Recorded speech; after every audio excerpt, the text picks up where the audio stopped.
Hiya, I want to talk to you about the temperature checks they're doing with the temperature guns, and I want to read you a post which was on Solutions Empowerment, but I do not know where it was reposted from. And there's a couple of things to think about. The very act of pointing a gun at someone's head and normalizing that, particularly towards, well, anyone's head, but particularly the children, it has to have an effect on you at an energetic level, and it's terribly wrong. But there's also other things to think about too, particularly with regard to your pineal gland, which is vitally important and something which is under constant attack and has been for a long time, because it's the bridge, if you will, or the gateway is probably a better one, to the higher energy realms, the spirit worlds.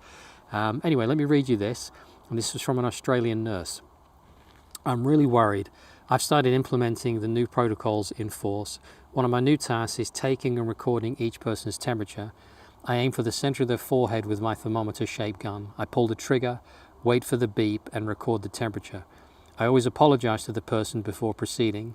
After doing this a dozen or more times, I suddenly had a realization.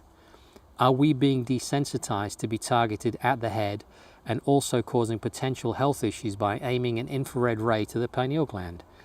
So I started taking the temperature on the wrist, which turned out to be more accurate given that the forehead is cooler than the wrist and the results differ by more than 1 degree in some cases. I went to a shopping mall and people were lining up to get their temperatures taken by an employee who was obviously not a medic and was not properly educated on how to correctly perform this procedure. Many were shocked when it was my turn and I took the gun that was being directed at my forehead and redirected it to my wrist. I spoke softly but firmly and told the employee that an infrared thermometer must never be pointed at someone's forehead, especially babies and young children.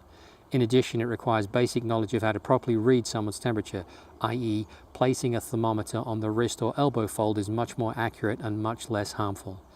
It was very disturbing to me to observe children getting used to seeing an object the shape of a gun aiming at the forehead and without any negative reaction from the adults as if this was normal and acceptable. As a medical professional, I refused to directly target the pineal gland, which is located directly in the center of the forehead with an infrared ray. However, most people agree to go through this several times a day. Our pineal glands must be protected as it is crucial for our health both now and in the future. The pineal gland is a small pinecone-shaped gland of the endocrine system, a structure of the encephalon of the brain. I hope I said that right. The pineal gland produces the hormone melatonin. Melatonin influences sexual development and sleep-wake cycles. And if you remember from another video I did, melatonin is one of the strongest, if not the strongest antioxidant. It's absolutely critical for your body's health. The pineal gland is composed of cells called pinealocytes and cells of the nervous system called glial cells.